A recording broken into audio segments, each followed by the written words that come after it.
भावलपुर और इसके गिरदोनवार शदीद सर्दी की लहर जारी। नवाबों के शहर के मौसम को मरी के हम पल्ला ला खड़ा किया।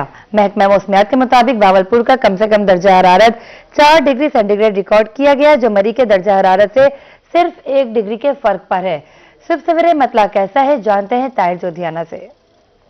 बिल्कुल जी, बहावलपुर और मजाफाती इलाकों में सर्दी की शदीद लहर का सिलसिला जारी है और तीसरे हफ्ते में दाखिल होती नजर आ रही है। और मजे की बात यह है कि बहावलपुर में ही मरी के मजे जो है वो अब शहरी ले रहे हैं, क्योंकि दर्जा हरारत जो है वो तकरीबन बराबर हो चुका है। इस वक्त का मौजूदा दर्जा हरारत बहावलपुर का मरी से कम रिकॉर्ड किया गया है 7 डिग्री सेंटीग्रेड, और इस वक्त मरी का दर्जा हरारत जो है वो 8 डिग्री सेंटीग्रेड रिकॉर्ड किया गया है। कम से कम दर्जा हरारत की बात करते चले तो गुज़िश्ता शब बहावलपुर में 4 डिग्री सेंटीग्रेड रिकॉर्ड किया गया, जबकि मरी में सिर्फ 1 डिग्री सेंटीग्रेड का फर्क रहा है। 3 डिग्री सेंटीग्रेड रिकॉर्ड किया गया है। सिर्फ बर्फबारी बहावलपुर में होनी रह गई है, बाकी ओवरऑल जो मौसम है वो मरी जैसा बहावलपुर में हो चुका है। इस वक्त भी धुंध का बसेरा है, बादल जो है वो छाए हुए हैं, मतलब मुकम्मल तौर पर अबर आलूद है। और इस वक्त मौजूदा दर्जा है, जैसे मैंने पहले कहा कि 7 डिग्री सेंटीग्रेड है, लेकिन महसूस होने वाला दर्जा सर्दी की वजह से 6 डिग्री सेंटीग्रेड रिकॉर्ड किया गया है। और साथ साथ बहावलपुर में रात गए कोहरा जमने की वजह से जो फसल पर स्ट्रेस है वही बढ़ता नजर आ रहा है। तो इस वाले से महकमा मौसमियात का यही कहना है कि आने वाले एक हफ्ते के दौरान बहावलपुर में इसी तरह से सर्दी की जो शदीद लहर है उसका सिलसिला जारी रहेगा और धुंध का सिलसिला भी इसी तरह से जारी रहेगा। और आज भी लगता यही है कि बहावलपुर में सूरज नहीं निकलेगा और